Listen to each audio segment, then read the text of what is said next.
मेसेन्जरमा आफूले मन परेको रिङटोन कसरी सेट गर्ने, मेसेन्जरमा आफूले मन परेको रिङटोन कसरी बदल्ने।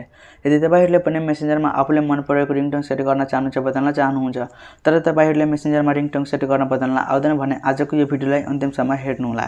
तर त्योभन्दा पहिले तपाईहरु मेरो च्यानलमा पहिलोचोटी आउनु भएको छ भने च्यानललाई सब्स्क्राइब गरेर भिडियोलाई लाइक गरेर सपोर्ट देखाउनु होला। आउनु सबै ढिला नगरिकन भिडियोलाई स्टार्ट गरौँ। साथैहरु मेसेन्जरमा रिङटोन सेट गर्नको लागि, चेन्ज गर्नको लागि, बदल्नको लागि तपाईहरु के गर्नु होला, यहाँ मेसेन्जर एप ओपन गर्नु होला।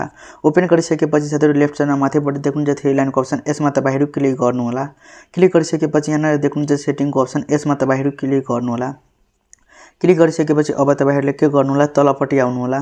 आइसकेपछि यहाँ तपाईहरु एउटा अप्सन पाउनुहुन्छ नोटिफिकेसन एन्ड साउन्ड्सको, यसमा तपाईहरु क्लिक गर्नु होला। क्लिक गरिसकेपछि साथैहरु रिङटोन सेट गर्नको लागि तपाईहरु के गर्नु होला, यहाँ रहेको छ रिङटोनको अप्सन, यसमा तपाईहरु क्लिक गर्नु होला।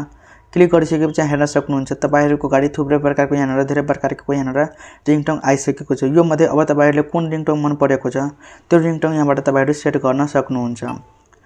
सेट गरिसकेपछि अब तपाईहरुले के गर्नु होला, यहाँ ब्याक आउनु होला। आइसकेपछि अब तपाईहरु नोटिफिकेसन साउन्ड पनि चेन्ज गर्न सक्नुहुन्छ।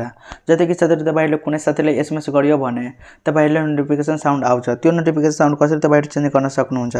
त्यसको लागि तपाईहरु के गर्नु होला, यहाँ रहेको छ कस्टमाइज नोटिफिकेसनको अप्सन, यसमा क्लिक गर्नु होला। क्लिक गरिसकेपछि यहाँ रहेको छ रिङटोनको अप्सन, यसमा तपाईहरु क्लिक गर्नु होला। क्लिक गरिसकेपछि हेर्न सक्नुहुन्छ धेरै प्रकारको यहाँ नोटिफिकेसन साउन्ड आएको छ। यो मध्ये तपाईहरुले कुन मन परेको छ त्यो यहाँ साथैहरु सिलेक्ट गर्नु होला।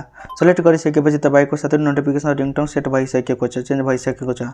सो यो तरिकाले साथैहरु तपाईहरुले मेसेन्जरमा आफूले मन परेको रिङटोन सेट गर्नु होला।